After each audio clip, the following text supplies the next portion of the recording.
Monsieur le ministre délégué, nous ne pouvons nous satisfaire de votre présentation, énième opération de communication. Le groupe Rassemblement national, pour lequel je m'exprime, rejoint les préconisations de notre rapporteur Johan Gillet, dont je salue la qualité du travail fourni, son avis budgétaire et qui pointe les conséquences sociales de l'immigration incontrôlée dans la France des Outre-mer. Alors certes, le gouvernement propose une augmentation du budget pour l'outre-mer. C'est déjà ça, mais c'est tellement peu, car cette hausse ne masquera pas la situation catastrophique dans laquelle se trouvent nos territoires ultramarins depuis bien trop longtemps. Et le pire ayant été atteint depuis 2017. Les problèmes s'étant plus que jamais aggravés.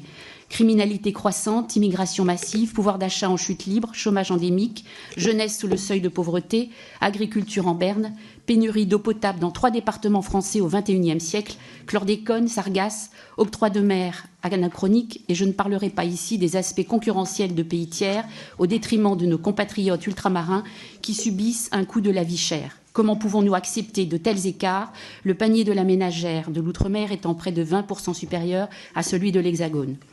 Comment pouvons-nous accepter quand le gouvernement vante le plein emploi, l'industrie verte à tous les étages, qu'on porte atteinte à la dignité de nos compatriotes ultramarins en leur manquant de respect, en les prenant pour des citoyens arriérés, en ne leur présentant comme solution au manque d'eau que de leur apprendre à la faire bouillir dans une casserole? Comment pouvons-nous accepter que pour des raisons partisanes, de pure tactique politicienne, vos représentants au Parlement européen aient refusé l'ajout de ce sujet pourtant vital à l'ordre du jour des débats et qu'ils n'aient ensuite pas voté un amendement budgétaire du Rassemblement national sur l'aide à l'accès à l'eau courante et potable dans ces régions?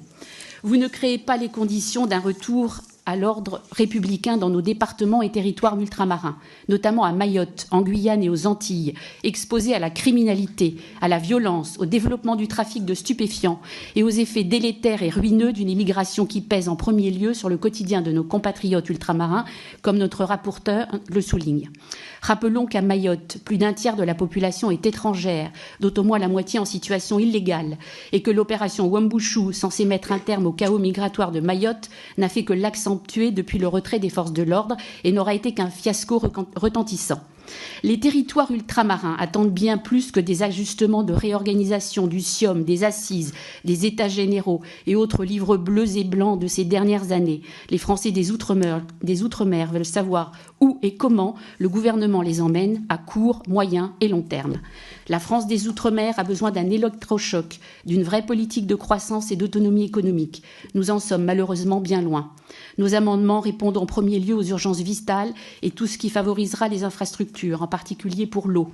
Mais nous nous abstiendrons sur ce budget qui manque autant de clairvoyance que d'ambition et qui n'apporte aucune réelle solution à tous ces sujets endémiques qui pénalisent nos compatriotes ultramarins, pourtant citoyens à part entière de notre nation et non entièrement à part, et qui à ce titre méritent tout notre respect et notre considération. Je vous remercie.